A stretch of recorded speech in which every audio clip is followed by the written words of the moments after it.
Hola a todos, ¿cómo estáis? Bueno, pues aquí está la sorpresa que os dijo Javi el otro día. Tenemos con nosotros a otro jugador de fútbol.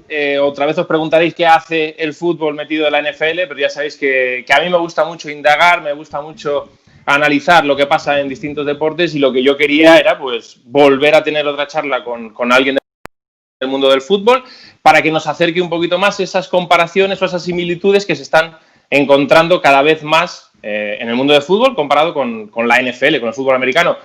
Coque, no hace falta casi ni presentarte porque todo el mundo te va a conocer en cuanto vea la imagen, así que muchas gracias por estar aquí, un saludo y vamos a ver si podemos descifrar algo más de lo que nos dijo hace un par de meses o tres Álvaro Benito. Buenas, Rubén, ¿qué tal? ¿Cómo estás? Bueno, yo también quiero aprender un poquito de fútbol americano, que ya que me habéis metido un poco el gusanillo aquí en el cuerpo y estamos a las puertas de empezar otra nueva temporada, pues yo también quiero aprender un poco. Pero un placer, un placer. Pues sí, pues como dices, ¿no? Esta misma noche vamos a tener ya el inicio de la temporada con ese Kansas City Chiefs contra los Texans. Pero vamos a ver. Quería ir un poquito por la línea en la que fui el otro día con el vídeo de Álvaro. En el fútbol cada vez más vemos jugadores híbridos. En la NFL, en la NFL moderna, ya es muy difícil ver a un jugador que solo haga una cosa, que solo el running back que solo corra, el tight end que solo bloquee, el receptor o el safety que solo juegue en la posición profunda. En el fútbol cada vez vemos más jugadores no tanto especializados, sino híbridos. ¿Eso se entrena? ¿Eso es talento natural del jugador? ¿Inteligencia táctica? O, como te digo, en los entrenamientos los entrenadores dicen: oye, fulanito, venganito, vamos a trabajar distintas posiciones porque queremos intentar engañar a la defensa, jugar un poquito con el ataque, jugar un poquito con tu propio sistema defensivo, porque puedes estar en ambos, en distintas posiciones. ¿Cómo es eso en el mundo del fútbol? ¿Se entrena? ¿Es talento natural que trae el jugador y que ayuda al entrenador a decidirse por ello? Bueno, pues yo creo que hay un poquito de todo lo que estás comentando. Creo que cualquier jugador, para adaptarse a nuevas posiciones en las que no se desarrolla normalmente en el día a día, primero tiene que partir de una inteligencia, de un conocimiento del juego, de inteligencia táctica, ¿no? Pues que conozca sobre todo lo que quiere su entrenador de esa posición. Hay veces que a lo mejor te toca en un partido cambiar de posición, por lo que requiere incluso ese momento de partido para tu equipo, porque no es lo mismo ir ganando que ir perdiendo, con lo cual esa capacidad de adaptación a otras posiciones parte mucho del jugador, de que tenga incluso en muchos momentos inquietudes por probar en entrenamientos. Pero yo creo que también el entrenador sabe las variables que pueden surgir en un partido a la hora de pues cualquier necesidad del equipo, ante una expulsión, ante una lesión de un compañero. Pues durante los entrenamientos tú puedes adaptar tipos de entrenamientos para que jugadores que te pueden jugar en varias posiciones pues se vayan adaptando según lo vaya necesitando el partido. Pues creo que las dos cosas hay jugadores que a lo mejor escuchaba la entrevista que la charla que tuviste con Álvaro, que él decía que hay jugadores que te pueden leer hasta la C, y hay jugadores que incluso te piden más, que quieren saber más de su posición, pues tener inquietudes tácticas sobre otros cometidos que tienen otros compañeros dentro del 11. Así que todo parte yo creo que del jugador, de conocimiento, pero también del entrenador, que también le dé esas variables a los jugadores ya no solo para el domingo, sino para enriquecerse como futbolistas y entender el juego mucho más. ¿Y tú le ves a eso, tú crees que eso es sostenible, que va a ser algo en aumento en el futuro, o que es algo, como tú dices, puntual, a lo mejor que te expulsan a uno, te quedas con 10, necesitas mover piezas, o tú crees que el fútbol va en esa dirección en la que haya jugadores que puedan jugar en distintas posiciones, en distintos momentos del partido para cambiar cosas? ¿Cómo lo ves? ¿Más a cara a futuro o crees que es algo que, bueno, pues que se hace puntualmente y ya está? Bueno, creo que la tendencia, no sé si es por el tipo de entrenamientos, es verdad que sí hay muchos jugadores, sobre todo de medio campo hacia adelante, que buscan que jueguen entre líneas, que pueden ser como lo que antiguamente llamábamos ese 10, ese media punta, pero que ahora está cayendo a un costado, que le metes en banda, pero que en realidad quieres que juegue por dentro. Bueno, en función de lo que va buscando el equipo y cada jugador. Lo que sí creo es que jugadores que sepan adaptarse a varias posiciones, que tengan el conocimiento de varios puestos, enriquecen al equipo y le dan muchas soluciones al entrenador, sobre todo en momentos de urgencia, cuando se te lesionan, pues a lo mejor 2 que tienes en un puesto y tienes que adaptar a otro. Eso para el entrenador es un alivio, tener 3, 4 jugadores que se puedan adaptar a varios puestos, sobre todo ante momentos de urgencia, en un partido ante una expulsión. Eso le da al equipo, y yo creo que incluso a la hora de confeccionar un equipo, ya no te hablo del entrenador, sino de la dirección deportiva, se buscará también unos cuantos jugadores que se adapten a varias posiciones. Hay gente que critica un poco que se está perdiendo ese especialista en puestos determinados. Pues al final puede ser por el tipo de entrenamiento, pero sí es cierto que hay muchos jugadores que a lo mejor en el medio campo se pueden adaptar a varias posiciones, partiendo de un lado, partiendo de otro.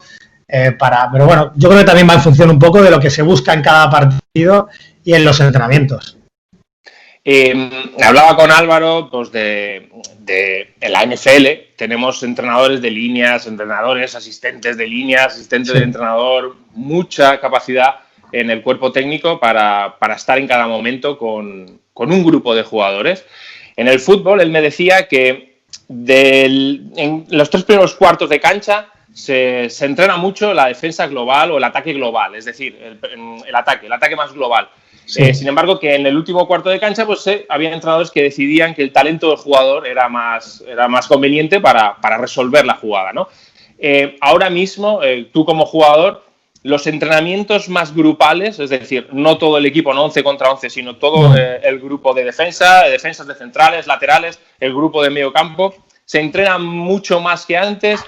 ¿También es una tendencia al alza o se sigue intentando que todo sea más grupal, que sea un 11 contra 11, que cada uno sepa lo que tiene que hacer en un determinado, en una determinada posición del todo el engranaje? ¿Los entrenamientos grupales se dan más? ¿Los tenéis más entrenados ahora que antes? ¿O cuál es la tendencia? Yo creo que va un poco en la dirección de lo que has dicho, lo último. Pues al final a mí me han tocado varios entrenadores durante mi carrera, no sé si es porque justo ellos pensaban así, pero yo hace unos cuantos años sí se trabajaba o se dedicaba más parte del entrenamiento a trabajar por líneas específicas, por ejemplo la defensa y luego el medio y las delanteras trabajando por otro sitio, y al final juntabas. Y ahora yo lo que estoy viendo es que intentan meter en el 11 contra 11 pues todos los aspectos a tener en cuenta, o para tu equipo, si estás construyendo el equipo ahora en pretemporada, por ejemplo, o ya de cara a un partido lo que quieres ver. Yo estoy de acuerdo en que al final hay una frase que dice mucho que el fútbol es todo continuo, que al contrario que en el fútbol americano, que hay muchas más pausas, pues aquí es verdad que cualquier movimiento de cualquier delantero pues puede echar a perder el trabajo de la defensa o la defensa agradecer porque gana muchos metros. Pero bueno, yo creo que, como todo, en mi punto de vista es que a lo mejor buscar ese punto medio, porque estoy de acuerdo que el delantero debe saber lo que hacen los centrales o la forma de despejar de los centrales, pero sí quizás se está perdiendo ese entrenamiento individual, ya sea técnico o táctico, que te va a hacer mejorar como jugador, o sea, especificarte un poquito en tu profesión de lateral derecho, de central, de medio centro, en relación al equipo, pero sobre todo hay cosas que son innatas y que son propias de tu posición, y creo que eso se puede entrenar todavía un poquito más, ya sea táctico o sea técnico, de lo que se está haciendo. Y aunque también es verdad que todo influye y que cualquier movimiento va a repercutir en los 11 que están en el campo. Pues fíjate, eso mismo me decía hace unos meses entrevistaba a Alejandro Villanueva, el left tackle de los Pittsburgh Steelers, el español que está jugando allí, y le preguntaba sobre esto, ¿no? Le preguntaba, ¿cuánto tiempo vosotros dedicáis a la técnica individual, a mejorar como jugadores individualmente? Y me decía, no hacemos eso, directamente no lo hacemos, es algo que la competición avanza tan deprisa, el ritmo de competición de partidos es tan alto que lo que buscan los entrenadores es mucho más la táctica grupal, la táctica del equipo para prepararse para el siguiente partido. Y él decía, en verano, pues bueno, nosotros trabajamos con entrenadores, con gurús y demás. Como me dices, ¿no? Parece que en el fútbol eso también es una similitud, ¿no? Que cada vez se trabaja más el aspecto táctico que la propia mejora del jugador. ¿Tiene que ser el jugador individualmente el que se busque las castañas, por decirlo de alguna manera, para mejorar él? Pues yo, por lo que estoy viendo o viviendo durante los últimos años, hablas con compañeros y demás, como que parece que esa técnica individual, porque estés en primera división o en segunda división, evidentemente está adquirida porque llevan muchísimos años jugando al fútbol. Pero en mi posición, que llegas varias veces a poner centros, creo que siempre será mejor si has metido 50 centros a la semana, has entrenado centros, tú sabes que lo que hablabas antes un poquito de llegar a 3/4 de campo, evidentemente la inspiración, el talento te va a decidir partidos y en esos momentos, si aparece, desequilibra. Pero yo creo que también está bien que yo llegue a zona de centro, yo tenga un bagaje durante esa semana de 50, 60 centros a los que acogerte, en los que coger sensaciones y sobre todo también tener estudiado que yo sé perfectamente que mi delantero centro va a ir al primer palo y que el que se incorpora de segunda línea va a ir al segundo. Porque bueno, ante momentos que esa inspiración no sale, pues bueno, yo sé que un tío va a estar en el primero y otro tío en el segundo.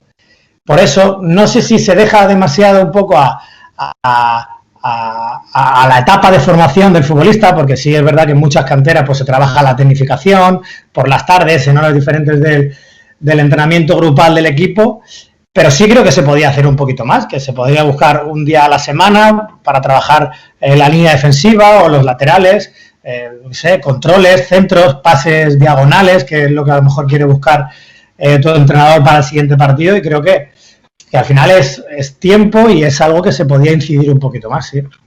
En el fútbol americano tenemos los conceptos de rutas, tenemos eso es en ataque, conceptos de rutas en ataque, sí, que se juntan 2, 3 rutas y se busca al receptor, dejar a receptores abiertos, o dejarlos solos. En defensa, distintas coberturas zonales, individuales.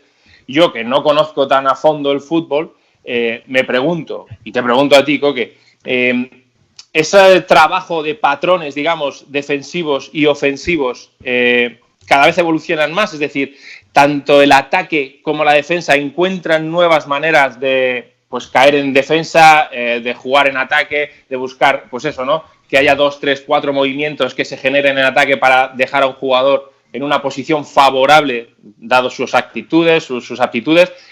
Eso se da en el fútbol, hay muchas variantes.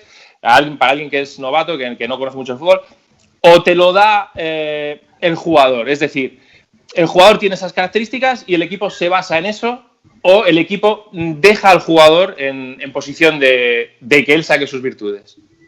Sí, yo creo que en eso sí se ha mejorado muchísimo, y yo creo que es algo que parte sobre todo del análisis al rival.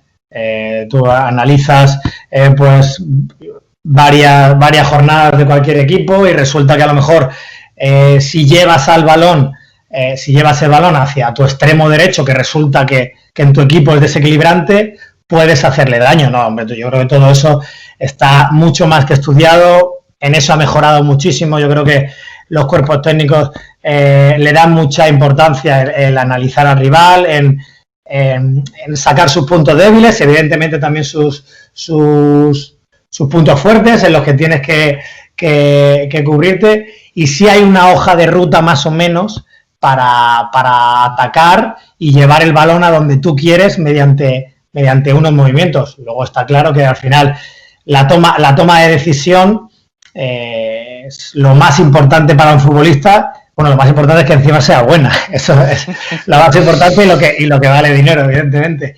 Pero sí, al final yo creo que los entrenamientos de la semana van más encaminados a eso, a llevar tú el balón a zonas en las que ya sabes que le puedes hacer daño, y se basa mucho en eso. Pero es verdad que lo que tú dices, que el fútbol americano, yo me imagino que los entrenamientos individuales y por líneas deben de ser, pues, ocupar muchísima parte de tiempo, ¿no?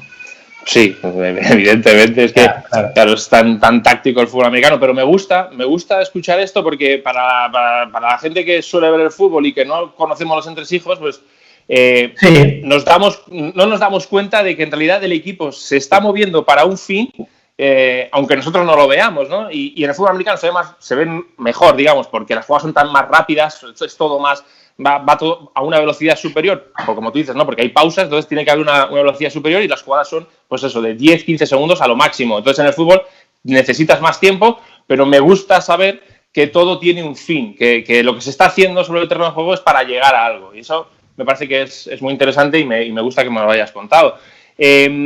Vamos a pasar a algo más actual. Por ejemplo, en la NFL los jugadores odian la pretemporada, los partidos de pretemporada.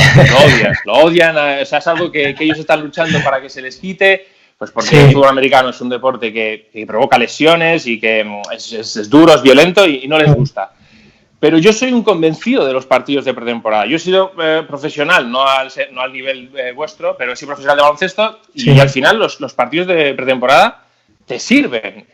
Yo creo que eso, ¿no? Tú como futbolista profesional, futbolista de élite, ¿cómo lo ves? ¿Crees que los partidos de pretemporada tienen su uso? Aunque veamos a los titulares jugar 15, 20 minutos, ¿crees que eso es favorable para luego la temporada? ¿O crees que, bueno, los entrenamientos te dan eso?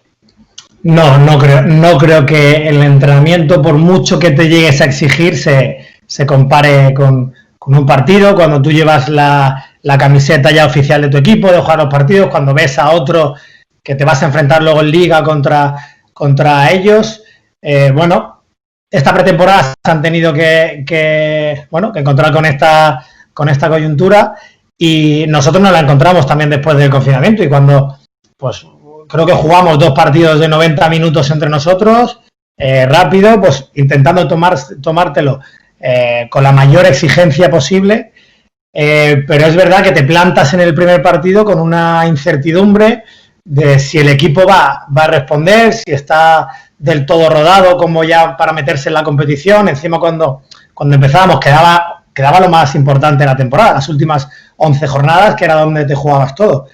Bueno, la parte positiva era que todos llegábamos igual, que ninguno se había podido enfrentar contra otro, ni probarse contra equipos de primera división. Esa era la parte positiva. Bueno, pues yo creo que se genera cierta incertidumbre a la hora de esa llegada del primer partido y no lo sé, pero creo que el nivel todavía no se veía igual que si tú hubieses jugado unos cuantos partidos de pretemporada, porque creo que los minutos de calidad de competir de verdad son esos. Sí, es verdad. Y sobre todo, me imagino, ya para acabar, pues todo esto que hemos vivido, porque lo hablaba el otro día con Juan Pedro Nonay, un psicólogo deportivo, me decía que esa incertidumbre de la que hablas, ya no solo de que no, a lo mejor las cosas no vayan bien o el equipo no funcione al nivel que a lo mejor se le puede pedir, sino mentales respecto a este virus. Y es algo que también los jugadores de NFL se van a encontrar. Es decir, esa incertidumbre, esa preocupación, de alguna manera tiene que afectar al jugador, ¿no? Al final sois personas humanas y tenéis esas dudas, esos prejuicios, llámalo como quieres, esa incertidumbre que refleja al final tu nivel en el terreno de juego, ¿no? Yo creo que eso no tiene que ser nada fácil encontrarte en esa situación.